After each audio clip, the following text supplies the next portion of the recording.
ಆಯುರ್ವೇದ ಮತ್ತು ಸಾಂಪ್ರದಾಯಿಕ ಔಷಧಗಳಲ್ಲಿ ಬಳಸಲಾಗುವ ವೀಳ್ಯದ ಎಲೆಗಳನ್ನು ಕೆಮ್ಮು ಮತ್ತು ಬ್ರಾಂಕೈಟಿಸ್ ನಂತಹ ಉಸಿರಾಟದ ಸಮಸ್ಯೆಗಳಿಗೆ ಬಳಸಲಾಗುತ್ತದೆ. ಇದರ ಕಫ ನಿವಾರಕ ಗುಣಗಳು ಕಫ ಅಥವಾ ಲೋಳೆಯನ್ನು ತೆಗೆದುಹಾಕುವಲ್ಲಿ ಸಹಾಯ ಮಾಡುತ್ತವೆ.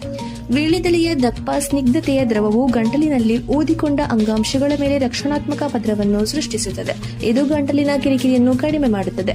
ಇದು ಕ್ರಮೇಣ ಕೆಮ್ಮನ್ನು ಕಡಿಮೆ ಮಾಡುತ್ತದೆ. ಸುಟ್ಟ ವೀಳ್ಯದ ಎಲೆಗಳ ಬೂದಿಯೊಂದಿಗೆ ಜೇನುತುಪ್ಪವನ್ನು ಬೆರೆಸಿ ಸೇವಿಸುವುದರಿಂದ ಕೆಮ್ಮು ಕಡಿಮೆಯಾಗುತ್ತದೆ ಎಂಬುದಕ್ಕೆ ಯಾವುದೇ ನಿರ್ದಿಷ್ಟ ವೈಜ್ಞಾನಿಕ ಪುರಾವೆಗಳಿಲ್ಲ. ಈ ಸಾಂಪ್ರದಾಯಿಕ ಔಷಧ ವಿಧಾನದಲ್ಲಿ ಎಲೆಗಳನ್ನು ಸುಡುವುದರಿಂದ ಅವುಗಳ ಕೆಲವು ಘಟಕಗಳು ಕೇಂದ್ರೀಕೃತವಾಗುತ್ತವೆ ಎಂದು ತಜ್ಞರು ಹೇಳುತ್ತಾರೆ. ಇದು ಆರೋಗ್ಯ ಸಮಸ್ಯೆಗಳಿಗೆ ಹೆಚ್ಚು ಪರಿಣಾಮಕಾರಿಯಾಗಿದೆ. ವೀಳ್ಯದ ಎಲೆಗಳ ಕಫ ನಿವಾರಕ ಮತ್ತು ಉರಿಯೂತದ ಗುಣಲಕ್ಷಣಗಳು ಕೆಮ್ಮನ್ನು ನಿವಾರಿಸುವಲ್ಲಿ ಕೆಲಸ ಮಾಡುತ್ತವೆ. ಇದು ಗಂಟಲಿನ ಅಸ್ವಸ್ಥತೆಯನ್ನು ಕಡಿಮೆ ಮಾಡುವಲ್ಲಿಯೂ ಪರಿಣಾಮಕಾರಿಯಾಗಿದೆ.